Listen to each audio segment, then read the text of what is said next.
Good morning, good afternoon, good evening, and good night, depending on what time you're watching this new, brand spanking new episode of the DarkspiderDavid show. One that I was actually a little bit on the fence to kind of do, because I gotta be honest, it's been a little bit of a slow week. It's also been a bit of a burning hot week. If you couldn't already tell, I'm sweating like a motherfucker, and I live in Southern California. Right now, we are legitimately going through a heat wave, and it's terrible. You know, nothing survives out that long in the heat, not even human beings. I think I've known several people that have gotten sick from the weather, because even though they don't get a virus, they don't get anything, they just get legitimately ill. They're like, it's pretty much like you're being put into some kind of microwave and being cooked. And of course, when you put something that's like a living, breathing organism into a microwave that's being zapped with all this kind of radiation, which is essentially what comes from the sun, then you know that that's not necessarily the best thing possible. So anybody who lives in the Southern California area, or even not even in Southern California, but I hear Arizona is getting scorched, Nevada, especially in Las Vegas, with temperatures reaching like 113 or something like that. Please, please, for the love of God, stay hydrated, because it is that time of the year. It's not necessarily a surprise. It's just being pushed to 11 that it's just fucking insane. And because of this heat, I lost a small little chunk of my protein mass gainer shake powder that I usually carry in my car. It was doing pretty well, but the last 2 or 3 times that I've used it, I've been feeling kind of weird afterwards. Like an hour and a half to 2 hours afterwards, I feel a little bubbly and uncomfortable, and a couple of occasions nauseous from drinking it, and that's because it's gone bad. And that's not how it started. I started drinking it and it was good, and of course around the time that we started hitting those triple digits and I started to, my dumb ass started to leave the protein in the car a little too long, that's when I started to realize, like, okay, maybe this thing's not good to drink anymore. So yeah, guys, make sure you don't leave anything in your car for too long, especially dogs, pets of any kinds, but most especially dogs, people. Anyways, that does it for my lecture on heat awareness. Let's move on with the show, and I'm going to try to fight off the temptation to remove my sports jacket here because it's that hot, but at the same time, you know, just think cool, and I think we'll be okay. Probably should have served myself some water prior to filming this, but whatever. Just try to stay positive here. So I do have a couple of questions and emails to answer at the end of the show, and of course you could always drop those on my Twitter or on my YouTube here, post them in the comments, or you can always follow me on Instagram and on Twitter at DarkspiderDavid. I will continue to remind you guys at the beginning of every show and at the end of every show prior to leading into our agenda for today, because it's one that, again, I wasn't necessarily striving to do a show. This was actually going to be an alternative video showing off my PlayStation 3 collection, because I've been meaning to do a collection video for some time, and the next console to tackle is the PlayStation 3, especially now, since just about a month or so ago they ceased production in Japan for the PlayStation 3, so I think it's commemorative enough. But maybe the week after, or 2 weeks prior, 2 weeks from now, I'll hopefully do that video and bring it to you guys. If you guys want to see it a little bit sooner, then please drop me a line in the comments saying you guys want to see the PlayStation 3 collection video, because I always have fun doing those, going down memory lane, showing you guys all the games that I've got for that console, so it's always fun. But if you guys want to share in the fun, then let me know in a comment. Besides that, though, you can always leave me your questions, your comments, your concerns, all that good jazz on Twitter or on Instagram at DarkspiderDavid. You can always post it in a comment in the video description below, or in the comment section below.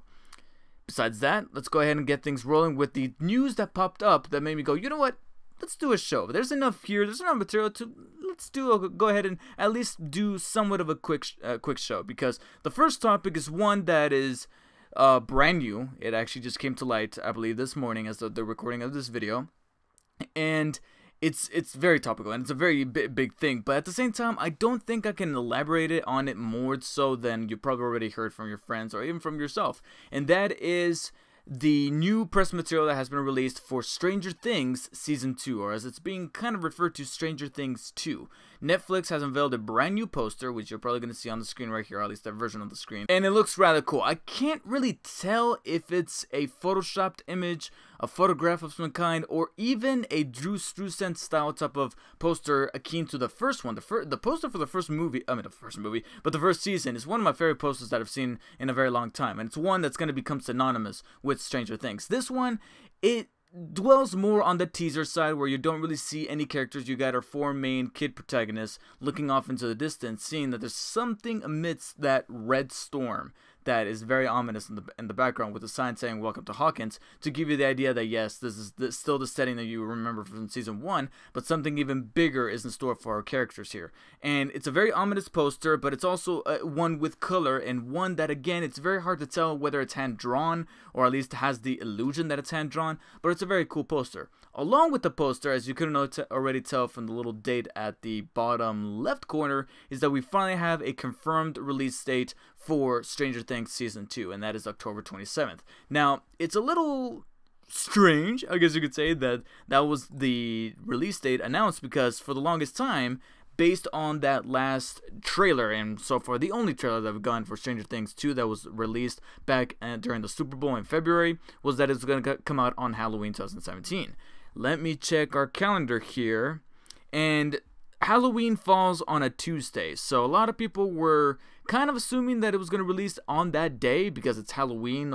Some folks stay indoors. They don't necessarily go to parties, especially when it falls on a Tuesday night. So Netflix, I guess a lot of people assume that Netflix was being kind of strategic here, where they're like, okay, we're going to release it on that Tuesday night because they know that an awful lot of adults, especially those that grew up in the 80s, which is what this show harkens back to, they're going to be there at night. They're not necessarily going to go out. They're probably going to party that weekend, and then at night, on Tuesday nights, is when they're going to be indoors, and they're going to binge the shit out of Stranger Things Season 2, especially since it's also very digestible, unlike other Netflix shows. I believe they confirmed that this second season is going to be about 9 episodes, which is only 1 more episode than Season 1, so kind of surprised they didn't give it the full season order like other shows do, where they go up to like 12 or 13.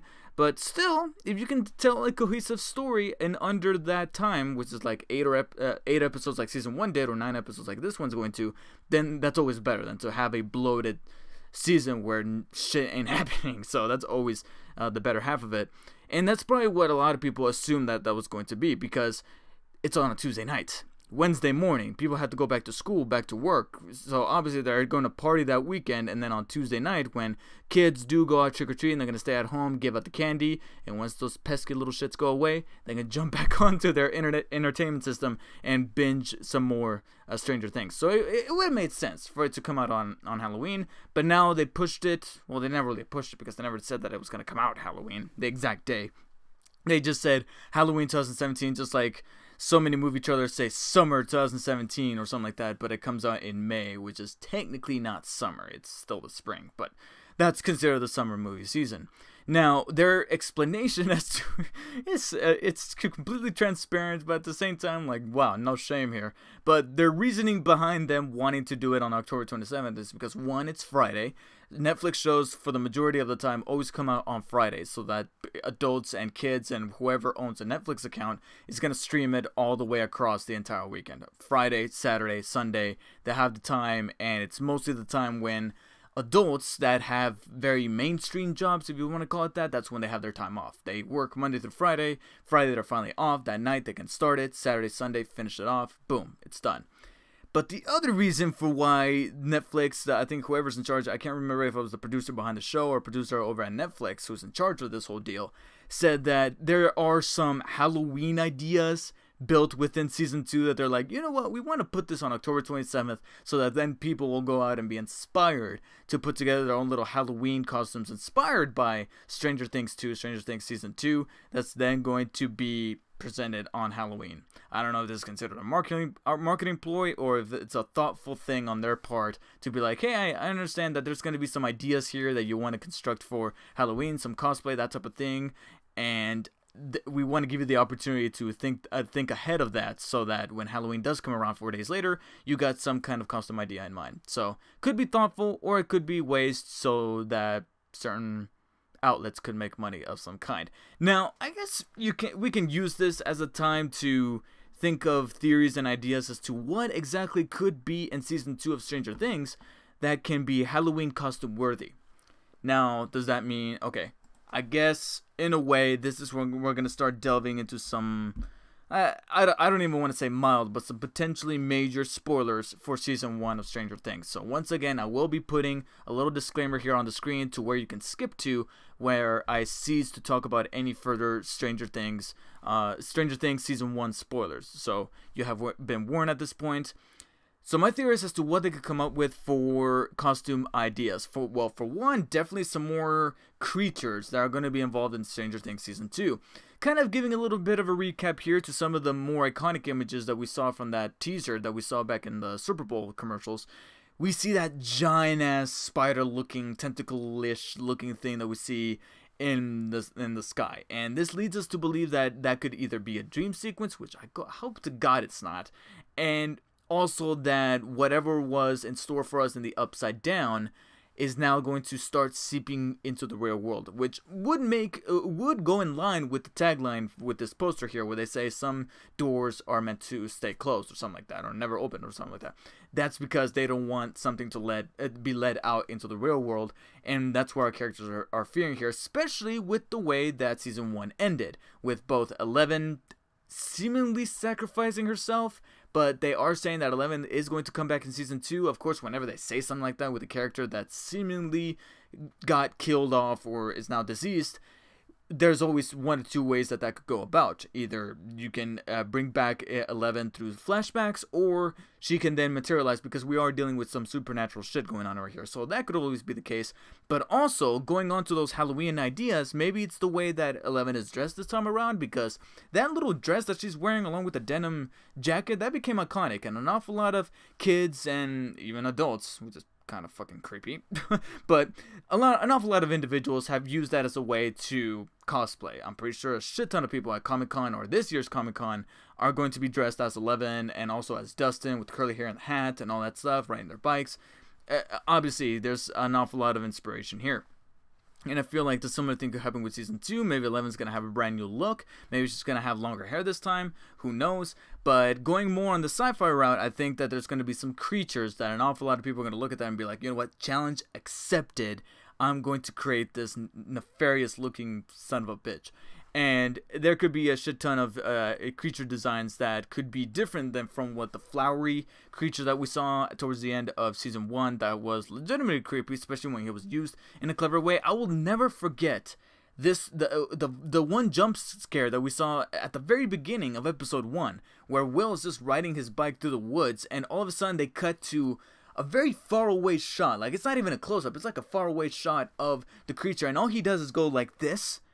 But the way that it just cuts to it after just a very peaceful shot of Will just riding the bike with no music or whatever. It's just so jarring that it catches me off guard every single time. That and another shot later on in Season 1 where the sheriff, I can't remember his name, but the sheriff played by David Harbour, who's now our new Hellboy, I'm looking forward to that, he is investigating a lab, and then he turns around, he just sees emptiness or whatever, and then they cleverly have this dude, or this person in a hazmat suit, just come from the left side of the screen, and just the way it's orchestrated, it legitimately made me jump and yell out, and my mom had to come over here and be like, what happened? I'm watching a fucking TV show. Stranger Things, ladies and gentlemen, and I'm looking forward to more moments like that in Season 2, because there's like so many things that we can kind of theorize of what's happening in that original teaser that I didn't really talk about in a video or in any kind of capacity, but there's so many shots from Will looking at something with very surprised, or much more very shocked. Of course, the iconic shot of the tentacly thing up in the air, and there's a shot of David Harbour's character, the sheriff, it looks like he's bearing something, like he's sticking something in the ground, but it looks like maybe it's a shovel. Keep in mind that this is a guy who kind of made a deal with those government men, so he still has some ties going on right there. Maybe he's trying to find a way to contact Eleven, especially because he was putting that waffle in the box. I don't know. So many theories, so many things that we can kind of come up with, but rest assured, I am looking forward to Stranger Things Season 2. Whether or not I'm going to binge it, I don't know, because this is a show that, as opposed to Iron Fist or, God help me, 13 Reasons Why, these are all 13 episode seasons. It's a little bit of much for me to even digest. I'm like, even within a weekend. This, however, 9 episodes, I don't know. I honest to God don't know. I would love to do it with my girlfriend. I would love to get my girlfriend caught up on Season 1 because she has yet to watch it, and I keep pushing her, and maybe by the time this fucking thing rolls around, I can finally get us to sit down that weekend. Chances are it's not going to happen. She works at Party City, so Halloween is kind of like a big thing. It's like Super Bowl for us who work in wings. So pray for us, guys. Anyways, Stranger Things Season 2, looking forward to it. We got a poster. We had a teaser trailer back in February, and I remember when that teaser trailer came out and it said Halloween 2017, where we're like, oh my god, that's like 8 months from, or like something like that. We thought it was like so far away from that point, and now here we are in July. The damn thing comes out in like 2.5 months. 3.5 months. 3.5 months, and that sounds so far away, but we got so many movies to watch, so many games to play, and on the Netflix side of things, we still got them Defenders to keep us busy. So it's just bear in mind, guys, it's gonna come sooner than you think, and then Stranger Things 2 is gonna be upon us, and here's to hoping that it's good. Here's to hoping that's real good, and so many things come to flourish from it. So moving on to topic two. So there was this rumor that from a while back, especially when it was on the hot streak of being #1 at the box office for like 2 weeks in a row, there was this rumor that Wonder Woman is going to be set in a much more contemporary time. Wonder Woman 2 is specifically is going to be in a much more contemporary setting. So my first thought was, okay, now you guys are taking a little bit of that Captain America route that I was making comparisons to in the initial review a little bit too much to heart, because that's kind of what the sequels did. But then a new rumor surfaced that I'm like, okay, you know what? I think I like this a little bit better than the contemporary setting. Now, the new rumor that is actually a little bit more sound is that the Wonder Woman sequel will be taking place in the 1980s. More specifically, it'll pit Wonder Woman, or Diana Prince in this case, against the Cold War and what was going on right there with the Soviet Union. And that's very exciting. I feel like that's a setting that can definitely it can definitely take advantage of the Wonder Woman story and see them going up against the Cold War, because even though no actual fighting went on, they can kind of create their own little story that happens behind the scenes, that yeah, somebody was about to press the button or something like that with the Soviet Union and with the fear, the communist fear. That's when we had the story about Red Dawn and how real that movie felt, because at the time there was that big fear that the Soviets can invade American soil at any moment, and who better to have that be fought off in that scenario should they go with the Red Dawn type of play where the Soviets attack the United States, than for it to be Wonder Woman. And I can definitely see that, especially since not only did we not have any other kind of superhero property tackle that up until this point, except for a movie that didn't fare off so well, both critically and well, not so much commercially, but critically, we all looked at it and thought that it was a little bit of a missed opportunity because they didn't take advantage fully of that time period, and that is X-Men Apocalypse, because that's the one thing that I thought about immediately when the rumor came to be, and I saw the article saying that Wonder Woman 2 might take place in the 80s, and that was X-Men Apocalypse. That's the first thing that came to mind, especially because it's a superhero movie, it takes place in the 80s, but I never thought that it needed to be in the 80s. Like, I never, watching that movie, never thought, it could have been interchangeable with the 90s or even today, because it was dealing with this Apocalypse guy that it was never really focusing on that whole story. I'm really sweating right now, guys. Look at this shit. Look at this shit. Okay. So it never felt like it was taking advantage of that time period and using it in a clever way. In a completely opposite direction, that 2 movies prior to that, X-Men First Class, completely took advantage of the 1960s, and it did it very, very, very well and used the aesthetics very cleverly, and not too much, but Days of Future Past had bits here and there, especially when we dealt with that past segment, that it took advantage of the 1970s or whatever, and this brandishing of technology and the uprisal of these mutants and how we should treat them and all that stuff. In the 1970s, especially during the hippie movement, was a perfect way to kind of synchronize all of this. X-Men Apocalypse didn't really do that. So going back over to DC and with Wonder Woman, I think it could be done really, really well. And if obviously Gal Gadot is going to be back because of contracts, but please, for the love of God, Patty Jenkins, come back, because I think you can nail this in the bone, and it could potentially make for a very good sequel. Just, I recommend watching X-Men Apocalypse and seeing how it's not done very well, and use that 1980s setting, and most especially that Cold War scare with the Soviets, and use it very effectively with a character like Wonder Woman, especially a character like Wonder Woman who's very patriotic. I mean, let's call it for what it is. It's DC's answer to Captain America. I mean, I can't remember who came first in the organization on things. Actually, I think Wonder Woman did come first. I think Wonder Woman did come first in the 1930s or something like that, because that was World War I, which it was born. Okay, so I'll give them that. But when it comes to the movie side of things, we had Captain America be dealt by Marvel within the Marvel Cinematic Universe. So now I think it's up to the sequel, because of all the comparisons I was making to Captain America within the review of Wonder Woman 1.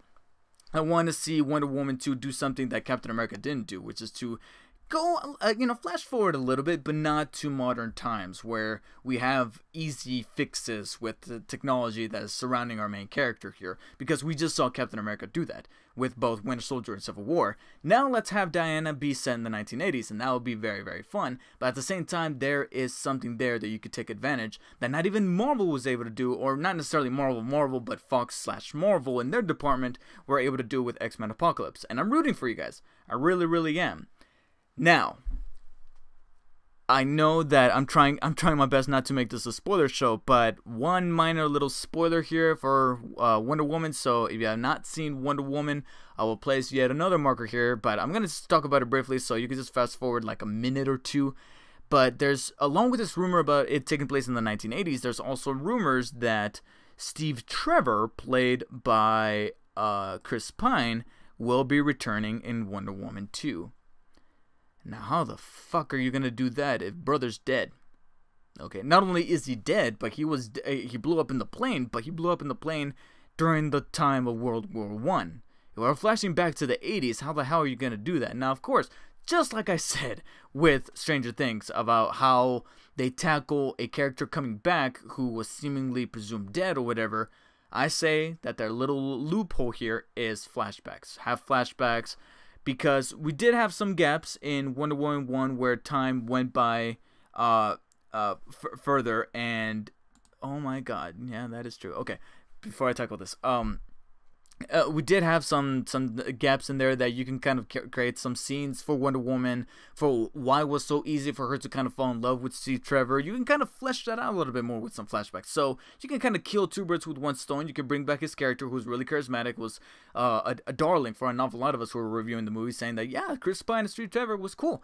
You can do that while at the same time not betraying the emotional impact that death had, because that was the one thing that I thought it had over Captain America. So Captain America, he sunk with the plane. I was making the comparison, but in that, he survives. Here, you actually killed off our hero who was in the ship. And now you might end up undoing that unless you do the flashback route, because at this point, I am rooting for the flashback route. Because, or route, however you pronounce that word. Because don't betray that emotional moment. Just don't do it. Don't do it, because I'm gonna roll my eyes like a motherfucker if you end up doing that. But I'm hoping for the best, because an awful lot of good things could come out of this potential flash forward for the setting of Wonder Woman 2. And I'm rooting for that, and for Patty Jenkins to deliver another great entry into the DCEU. Because Lord knows we needs it, and not only because we need for the movies to be good, but also I think we need to send a message that dark and broody, like Zack Snyder initially wanted to do with Superman and Batman, is not necessarily the direction to take. Okay, now before I move on to my final topic, which is not so much of a topic, but it's just a quick little tangent. I just saw an article that brought something very interesting to mind. It's from my good old folks at IGN. October 27th. Is so far shaping up to be a humongous day for anybody who's a nerd, a geek, or a pop culture enthusiast. Because I just said that Stranger Things Season 2 comes out that day, right? We also have, in the video game side of things, Assassin's Creed Origins, Super Mario Odyssey, Wolfenstein The New Colossus, and that is it for the video game side. For the movie side, we have... Now, whether or not you are looking forward to this is up to you, but let me see. We got the new, God help us, the new Saw movie, which they're doing the whole Logan thing. They're calling it Jigsaw. But yeah, we got a new Saw movie coming out, Saw 8, or as it's being formerly called, Jigsaw. And then one other movie that I'm much more looking forward to, even though it's been on the quiet side, and I think it's about time we see a little bit of this, maybe during Comic-Con. But Comic-Con would be the perfect time to show a little bit of this. A movie called God Particle, which is actually turning out to be turned into Cloverfield 3, being brought to us by the good old J.J. Abrams. So we got all of that coming out on October 27th. Jesus Christ. God help us, and God help us. God help our wallets. Okay, so moving on to a really quick topic that we've actually done before. It's time for Backlog Catalog, because I've been wanting to do it for a couple of episodes back, but literally when I was about to do it, like the day before, something like that, I actually ended up beating the game that I was gonna mention. So I was like, I guess this kind of defeats the purpose, because the whole segment is meant to be like, what am I playing right now? Well, I'm not playing anything because I just beat the game, so I'm kind of in between games. What about you? But now I am currently playing a game that I still have a little while to go through, and that is Destiny. More specifically, Destiny, the Taken King Edition. And I'm so glad that I'm playing this game now, not only because we got Destiny 2 coming up, and that's mainly why I'm playing the game, because I want to see if I'm going to be down for Destiny 2 either day one or sometime this year, maybe later on, where I can get some money shaved, a few bucks shaved off of it, who knows, or maybe I'll wait for the reviews instead, and that'll determine my actual thoughts on whether or not I'm going to pick it up. But Destiny Taken King so far, I'm so glad that I waited off on this game, because from what I hear, the grind for that year one, or alpha as it was being called, for those very dedicated people who were there since day one for the very first Destiny, much prop to you guys, because I can easily see how that could have been a hassle to play through, because you got nothing but just raids and strikes to do. You got a little bit of story content there, but it was kind of weak, and then once you got through it, which was in a matter of like 10 hours or something like that, it's just a matter of just leveling up through doing these strikes. And furthermore, these strikes are and raids are unreliable, because I've tried a couple of them on Destiny the Taken King, and it's just so difficult to find some reliable guardians to be by your side, because honest to God, almost every strike or raid that I've done, those motherfuckers would bail on me like halfway through, and I'm trying to kill this boss at the end by my onesie. And it's terrible. I'm either doing this shit for like an hour, or I get killed over and over. That's just not even worth it. All that aside, however, there's plenty of story content to keep me busy, because there's been an awful lot released since then. We got Dark Below, House of Wolves, and most especially The Taken King. And there's enough material there that I'm like, oh my god, I'm so glad that I waited, because there's so many hours of content, even if it's not all that great, because I will admit that the Dark Below and House of Wolves, the story-wise, there wasn't much there. I mean, it's mostly a bunch of fest quests of one character saying, I think you should go do this, otherwise this evil will take over the galaxy, or whatever. It's kind of rinse and repeat. Taken King, however, is a little bit much more interesting, because not only does it tie in with the previous DLC, but also it kind of adds a little wrinkle to the enemies that you're fighting, so now you're like, oh, now I gotta reevaluate my style.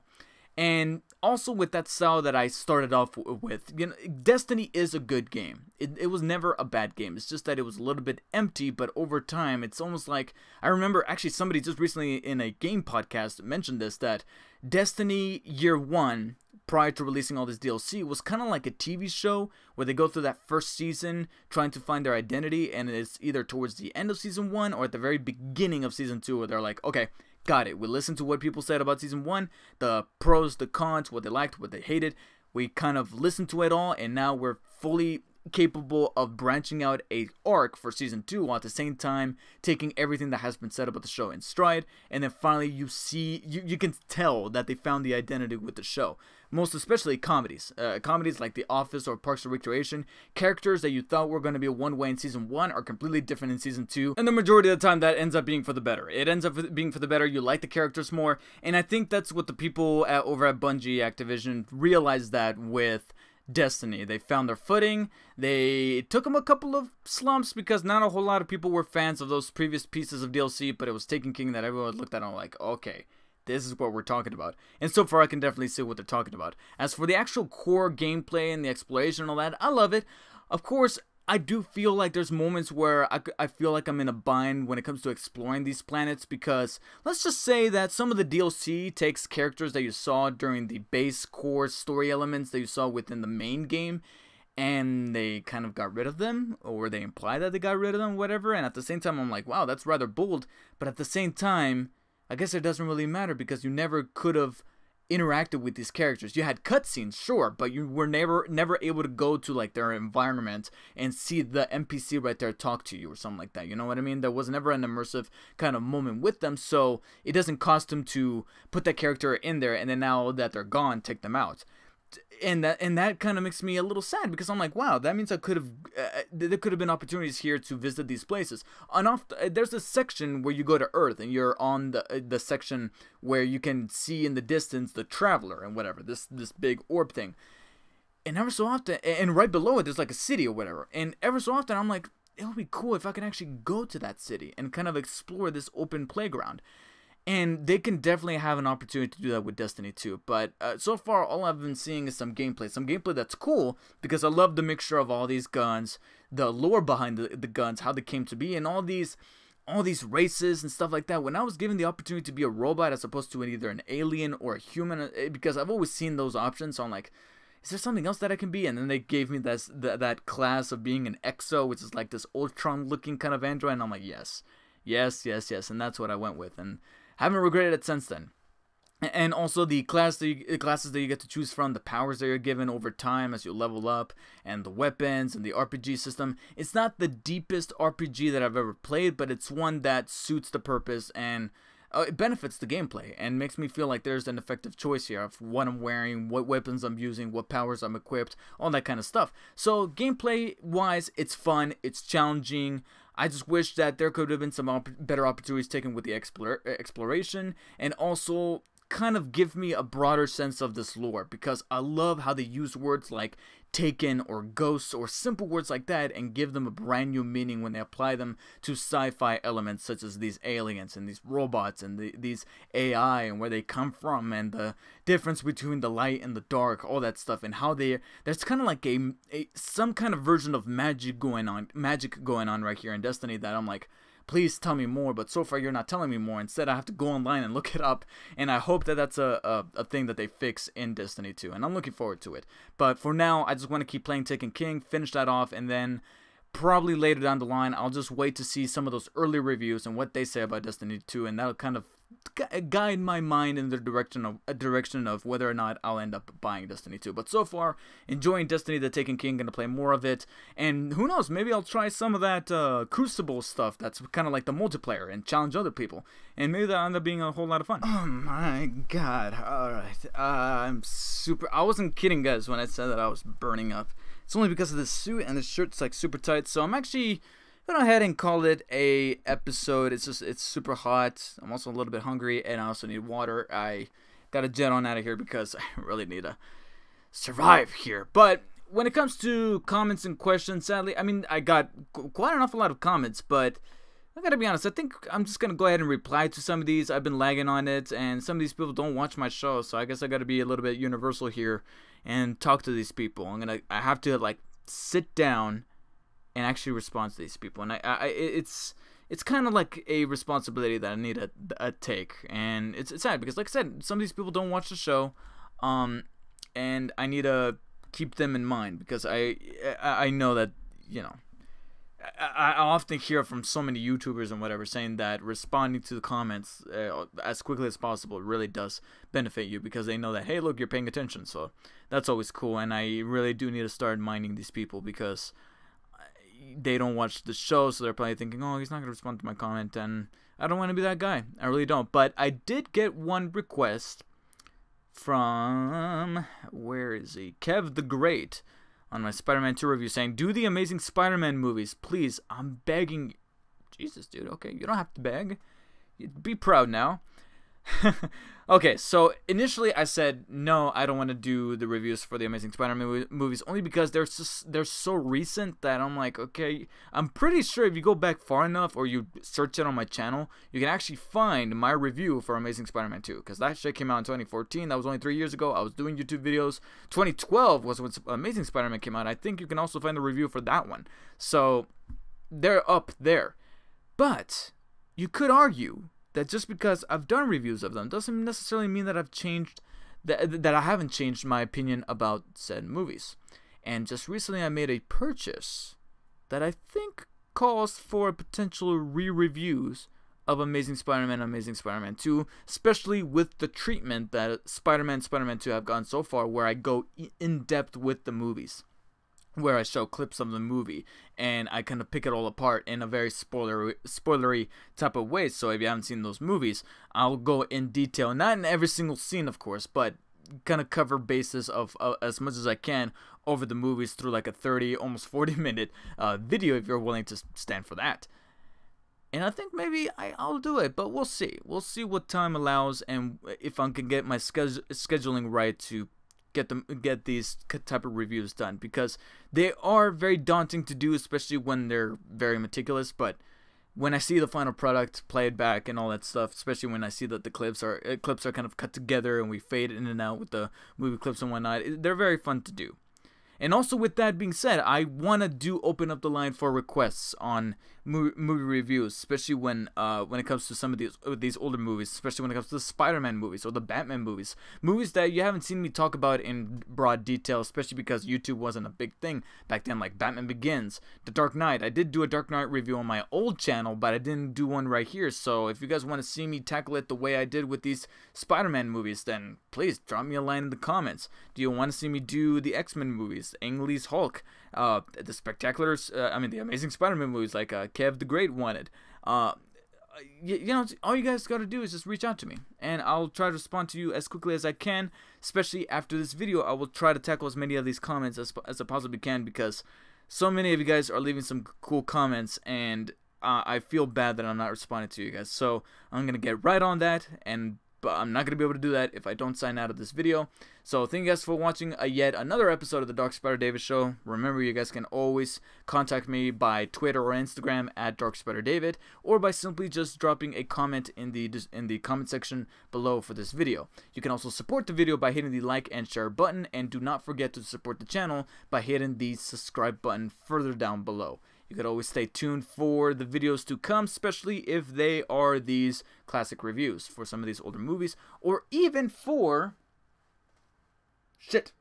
backpacks all the way over there. But I just recently actually bought the complete series of Spectacular Spider-Man, which in my opinion is one of the best animated interpretations of Spider-Man, and I would very much love to do an in-depth review of that show because it's really cool. I did a review of it, a really quick 5-minute thing on it back in like 2009, but I really do want to jump back into it in further detail. And if you guys want to see that, then please let me know, because I really want to see your guys' enthusiasm, because it just motivates me a whole lot more. So please give me all of that feedback in the comments. Like, share, subscribe, and of course follow me on Instagram and on Twitter at DarkspiderDavid. And that's really about does it. I'm gonna go ahead and tune out before I pass out from dehydration, reminding you guys all in that southwest region of the United States that's being rammed by this heat wave to retain as much water as possible and continue to stay hydrated. Until next time, guys, take care.